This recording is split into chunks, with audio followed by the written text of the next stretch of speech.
What's up, guys? So this is your massive calf high volume destruction, whatever else calf workout that hopefully got you to click on this video for some clickbait. But it's not bait, because there actually is something here of substance, hopefully, to pay off. So I basically, within my split and Terrence's split, we have two calf days, or two calf workouts that we have both tagged on the ends of other days. One of them is going to be a little bit more kind of straight sets and logged book exercises. So basically it's going to be pretty much all something that's like a hip loaded calf raise. So the first one I'm going to start with here. Same thing on that day. And basically what we do is we do a top set, 1 to 2 back off sets. And those are things that basically we track in a logbook. You know, we're really concerned about progressive overload session to session. And again, it's all straight sets. So relatively speaking, longer rest. Again, 2 to 3 working sets, and that's the whole workout. Our second workout of the week is this one, is a higher volume workout. And so generally I'll do some different stuff depending on the day, where this one I don't necessarily track every movement. Sometimes I even change movements week to week just to accomplish a different goal.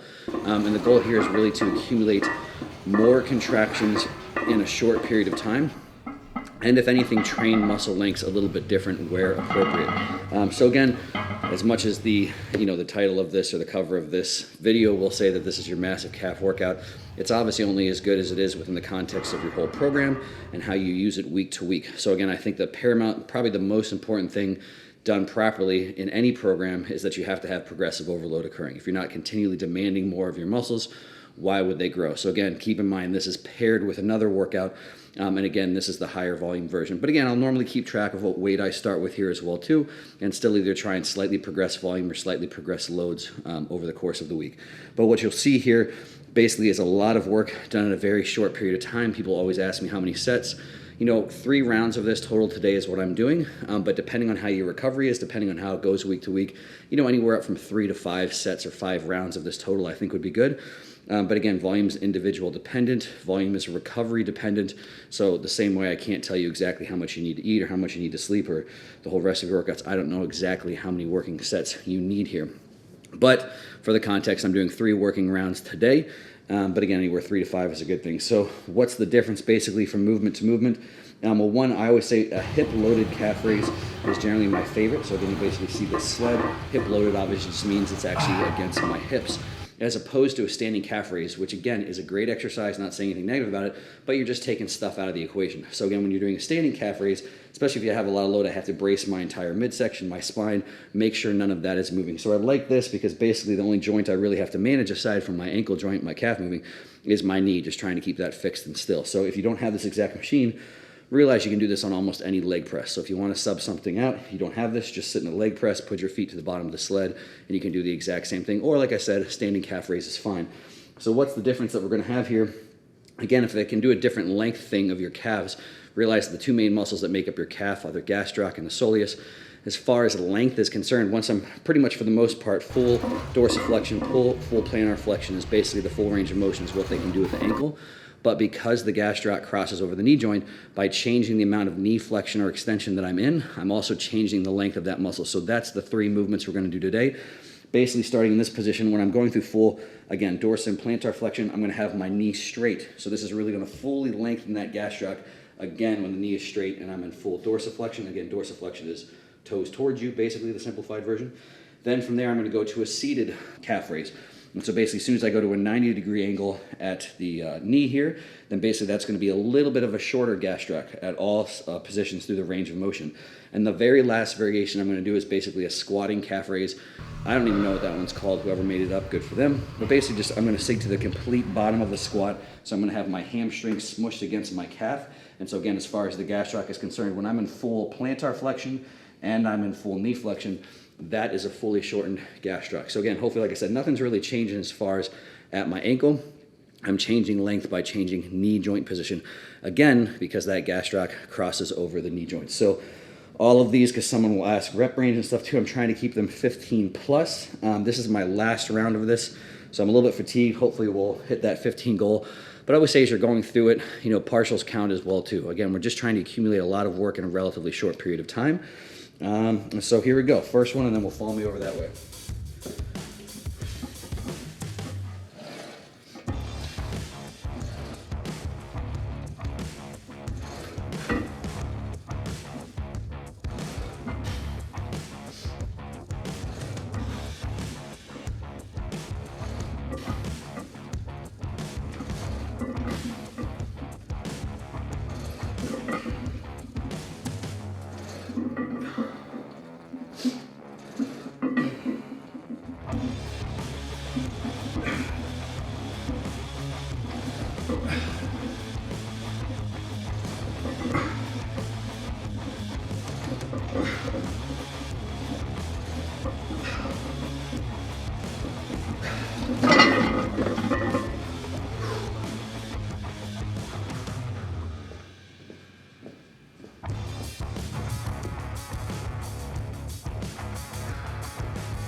Should be noted my gym doesn't have a seated calf raise, so this is the hack.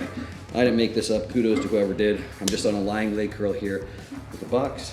Same thing, shoot for 15 reps.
So that is that. Pardon my noises. Once you go all through this yourself, you will understand the noises that I'm making.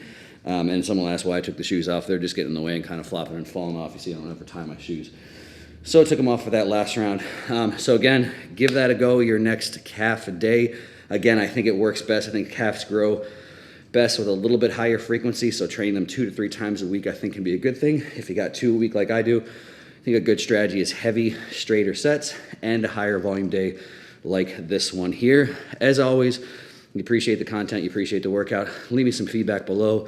Give me some thumbs up, give me some subscribes. Give me anything else you can think of, I'll take it. And hope you guys appreciate it. Until the next one.